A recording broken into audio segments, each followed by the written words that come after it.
Hello, good afternoon. Christian Böhmer, German press agency. You mentioned, Secretary General, the aggressive behavior of Russia.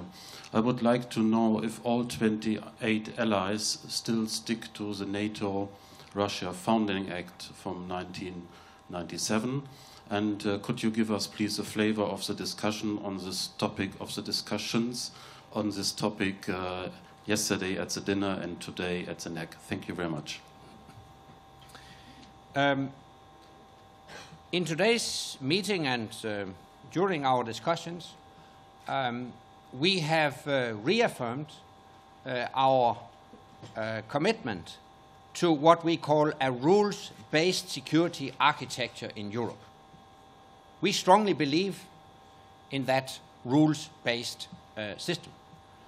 And there is a broad agreement on that. And we urge Russia to live up to her commitments within that rules-based security system in Europe. And we haven't taken any decision to walk away from the NATO-Russia Founding Act. We stick to the principles of that Founding Act, while it's clear that Russia has gravely violated the fundamental principles of that joint NATO-Russia document. Reuters. Mr. Secretary General, what has NATO agreed to do to help Iraq in its fight against Islamic State? And if I could also ask another question, is Poland happy with the readiness action plan you've agreed, or does it fall short of their expectations? On the latter, Poland has expressed great satisfaction with the readiness action plan, and all other allies did exactly the same. There is really a very broad support for this readiness action plan. We are sure that this readiness action plan is well suited to address the dramatically changed security environment in Europe. On Iraq, we have actually had very thorough discussions on the situation, not only in Eastern Europe, but also to the southeast, in Syria and in Iraq. And there are two tracks of work here. One is a track pursued by a number of individual allies that are determined to take the necessary steps to help Iraq to stop the advance of the terrorist organization Islamic State. And I warmly welcome that. I think the international community has an obligation to do all it can to stop this dangerous terrorist organization. The other track is the NATO track. And we have decided that if we receive a request from the Iraqi government, we are ready to consider a defense capacity building mission in Iraq.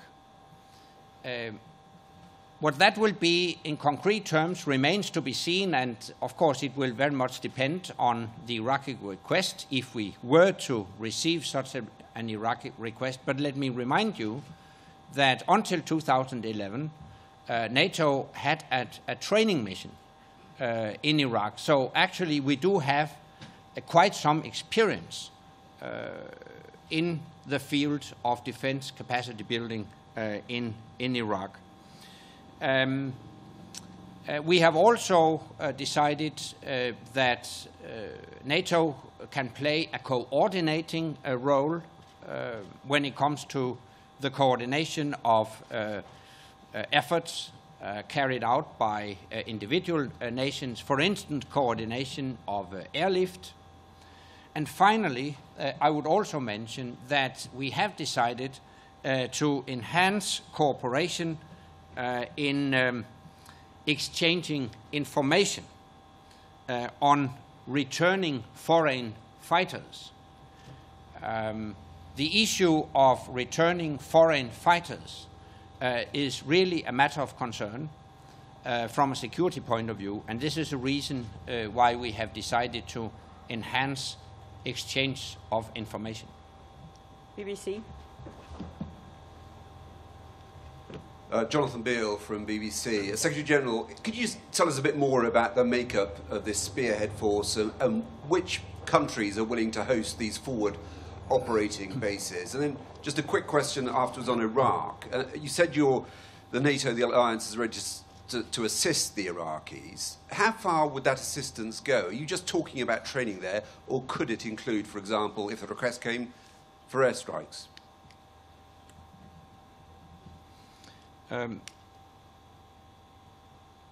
As you know, the Iraqi government has requested assistance from a number of individual allies, and I welcome that the United States have taken military action to stop the advance of this terrorist organization, the Islamic State. I welcome that other allies have contributed in different ways to help Iraq.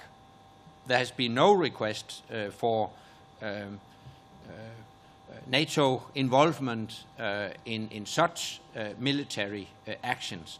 So what we have focused on in our discussions is this issue of defense capacity building, provided that we receive such a request from the Iraqi government. Now, on the spearhead force, all the military details will be worked out after the summit, but actually work has already started. Let me stress that implementation will start immediately. It also remains to be seen exactly where the reception facilities will be located. But so far, I have noted indications from the Baltic states, from Poland, from Romania, that they are willing to host such reception facilities. NPR, lady in red over there.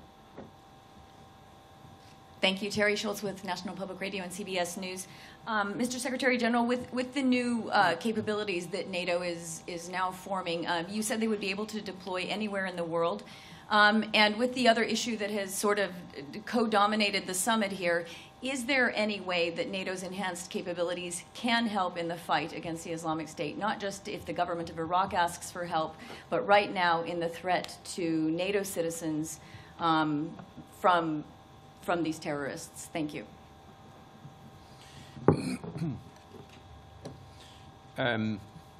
Now you mentioned threats directed at NATO populations. I mentioned the decision to enhance exchange of information. That's one very concrete step to take. We haven't discussed a NATO involvement in direct military operations in Iraq. As I mentioned, we haven't received a request. We are aware of discussions among individual allies, and actually they have also used NATO as a forum for those consultations and those discussions. And as I mentioned, I welcome such steps taken and to be taken by individual allies. So in short, as far as NATO is concerned, we have focused on defense capacity building. Georgian media over there. Thank you. Georgian TV Maestro Sofia Zarabiani. Secretary General, just was Defense Minister +5 format. Could you give us some more details? What's the new status for Georgia in the group of Sweden, Jordan, Finland, and Australia? And also, today's Ukraine, in 2008 Georgia, how strong is signal sending from NATO to Russia today from this summit? On the meeting with the 5 partners that are interested in what we call enhanced opportunities, I can tell you that Georgia's participation in that group represents an acknowledgement of the progress Georgia has made in its relationship with NATO. Georgia wants to further improve its ability to work and operate with NATO forces. Georgia has already made remarkable steps in that direction, but more could be done.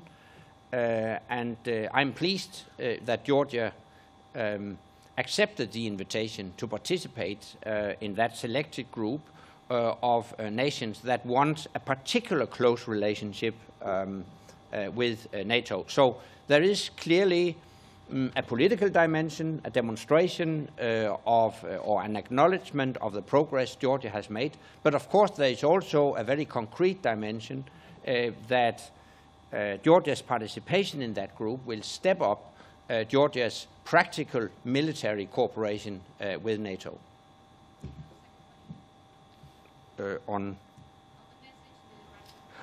Sorry.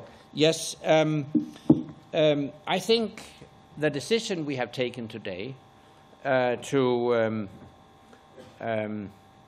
prepare a readiness action plan sends a very, very clear message to Russia that we are strongly determined to take all steps necessary to provide effective protection and defense of our allies.